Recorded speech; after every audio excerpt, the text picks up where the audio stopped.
Почитуван господине Спасовски, ајде вака се.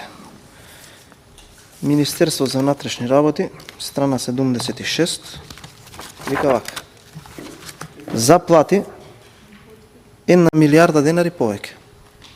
Тоа е некаде отприлика 10% од вкупната маса на пари, значи сите вработени во Министерството за внатрешни работи со овој ребаланс ќе добијат повисока плата.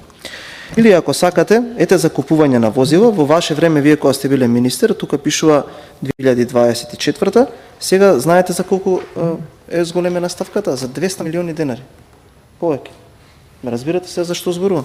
Или ако идете на примерите за купување на мебел, ова не е мебел за во канцеларија, вие најдобро знаете каков мебел, за 55 милиони денари е зголемена.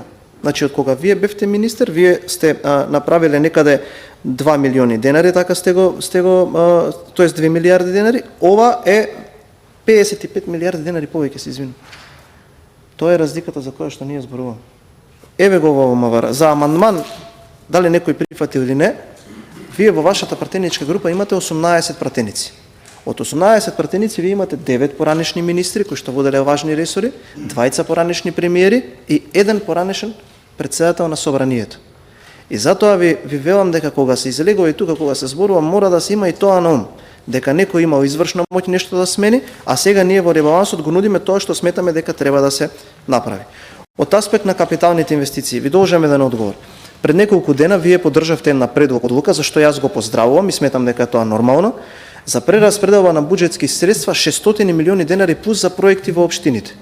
Во овој ребаланс имаме раст на сите ставки за капитални инвестиции. Вчера на одлука на влада помина одлуката за потпишување на договори, 867 проекти сега ќе потпишат договори со општините и ќе бидат реализирани. Надвор од тие кои што ги кажавме. Од аспект на правдата, господине Спасовски, не би можел повеќе да се согласам со вас и би го кажал следново. Многу внимателно го слушам јавниот обвинител. Очекував да дојде тука и оној Џолев, бидејќи во претходниот мандат кога јас бев председател на Комисијата за финансирање и буџет, ниту еден од тие луѓе не се појави тука да побара пари. Зошто? Затоа што кога ќе дојдеше тука ќе побараше пари, веќе кога ќе ги излезеше од онаа врата, знаете вие најдобро на каков третман ќе наидеш. Но видете што е тука проблемот за кој што јас го повикувам. Да, точно е.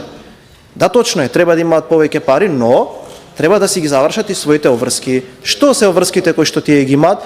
За мене сметам дека е срамота да дојде обвинителот и тука да ни беседи дека му требаат повеќе пари, а да има над 2000 доставени од институциите индиции за сторени кривични дела во насока на злоупотреба на службена должност и крадење од државниот буџет и да не постапи ни по ниту едно. И судиите и обвинителствата имаат можност да отворат предмет, да изготват обвинение, да направат пресуда и тоа што е украдено народот да го вратат назад. На таков начин ние ќе покажеме повеќе приходи и на таков начин ќе може сите тие луѓе кои што на некаков начин не достигаат средства да ги добијат средствата. Благодарам.